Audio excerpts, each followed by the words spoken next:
कुछ लोग कहता है कि भूमि सुधार का बात कीजिएगा तो सब सवर्ण जाति ओबीसी लोग आपसे खिलाफ हो जाएगा। पूरे बिहार में सिर्फ 8 जातियों के लोगों के पास 2/3 से ज्यादा जमीन है। ये आंकड़ा याद कर लीजिए। सिर्फ 8 जाति के लोगों के पास 2/3 जमीन है। तो ये व्यवस्था बदलनी चाहिए। इसलिए जन सुराज ने कहा है भूमि सुधार लागू किया जाएगा। पूरे देश में 100 में 38 आदमी भूमिहीन है।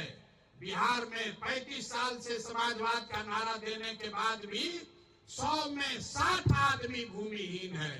तो भूमिहीनों की संख्या कम हो, इसलिए जन सुराज की जब सरकार बनेगी तो 3 वर्ष में भूमि सुधार यहां लागू किया जाएगा ताकि भूमिहीनों को जमीन मिल सके। ये होना चाहिए कि नहीं होना चाहिए?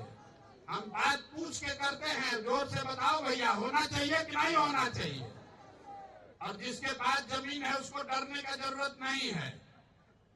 अभी आपके पास जमीन है, उसका आपको कोई लाभ नहीं है।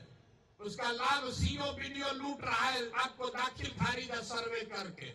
एक बार भूमि सुधार लागू होगा तो जिसका जमीन है उसको भी फायदा है, और जो गरमजरुआ पड़ा हुआ है, बहुत सारा जमीन गलत बेनामी पड़ा हुआ है, उन जमीनों का इस्तेमाल करके गरीबों को यहाँ जमीन मुहैया कराया जा सकता है। हजारों एकड़ जमीन भूदान में, जहाँ जिस राज्य में विनोबा भावे ने इतना बड़ा आंदोलन किया, आपको पता ही नहीं है कि लाखों एकड़ जमीन जो सवर्णों ने, ओबीसी समाज ने जिनकी जमीन थी, उन्होंने जमीन दान किया था गरीबों के लिए। विनोबा जी के कहने पर वो जमीन किसको मिला किसी को नहीं पता है। वो जमीन सब अंदर बांट कर दिया। लाखों एकड़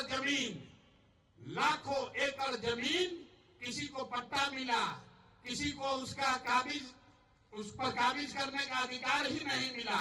इसलिए बिहार में भूमि सुधार लागू होना चाहिए।